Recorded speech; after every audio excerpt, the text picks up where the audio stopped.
സംസ്ഥാനത്തിന്റെ സ്വപ്ന പദ്ധതികൾക്ക് ബജറ്റിൽ വലിയ പരിഗണന ലഭിച്ചിട്ടുണ്ടെന്ന് മന്ത്രി വി.എൻ. വാസവൻ. വിഴിഞ്ഞം പദ്ധതിക്ക് വലിയ തുക നീക്കിവെച്ചതിനൊപ്പം എരുമേലി വിമാനത്താവളത്തിന് വലിയ പരിഗണനയാണ് ലഭിച്ചത്.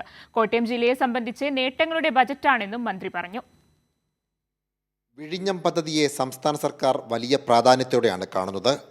ഇതിന്റെ ഭാഗമായിട്ടാണ് വിഴിഞ്ഞത്തിന് ബജറ്റിൽ വലിയ പരിഗണന ലഭിച്ചതെന്ന് മന്ത്രി വി.എൻ. വാസവൻ. തിരുവനന്തപുരം കേന്ദ്രീകരിച്ച് തന്നെ ഒരു കപ്പൽ നിർമ്മാണശാലയുടെ തുടക്കം തന്നെ ആ ബഡ്ജറ്റ് നിർദ്ദേശിക്കുകയാണ്.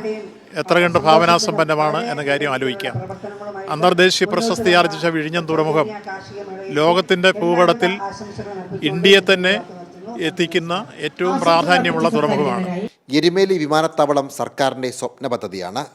സാമൂഹ്യാഘാത പഠനം പൂർത്തിയാക്കിയ സാഹചര്യത്തിൽ ബജറ്റിൽ തുകയിരുത്തിയിരിക്കുന്ന പണം ഉപയോഗിച്ച് നടപടികൾ വേഗത്തിലാക്കുമെന്നും മന്ത്രി പറഞ്ഞു.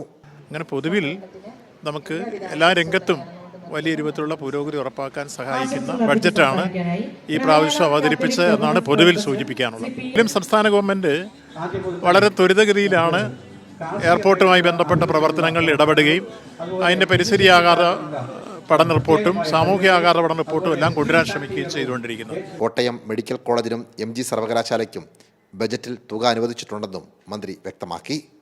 സാംജിത് അറപ്പുക്കരയ്ക്കൊപ്പം സനോജ് സുരേന്ദ്രൻ, കൈരളി ന്യൂസ്, കോട്ടയം.